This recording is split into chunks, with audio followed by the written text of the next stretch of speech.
নমস্কার সকলকে। আজকের কাঠের জালে পাঁঠার মাংস রান্না করে দেখাবো। প্রথমে আলুটাকে ভেজে লাল করে তুলে নিতে হবে। প্রথমে তেল দিয়ে শুকনো লঙ্কা, তেজপাতা এবং পেঁয়াজ দিয়ে লাল করে ভেজে নিতে হবে।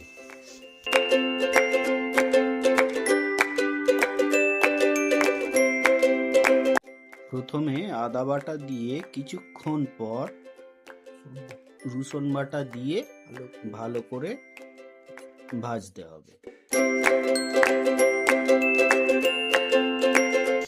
তারপর হলুদ গুঁড়ো, লঙ্কার গুঁড়ো, জিরা বাটা, ধনিয়া বাটা, টমেটো, কাঁচা লঙ্কা দিয়ে ভালো করে মশলাটাকে কষিয়ে নিতে হবে।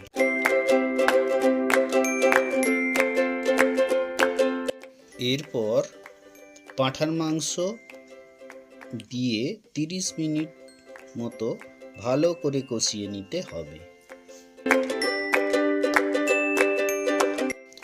এরপর মাংসটাকে প্রেসার কুকারে তুলে নিতে হবে। কড়াইতে গরম জল করে প্রেসার কুকারের মধ্যে ঢেলে দিতে হবে।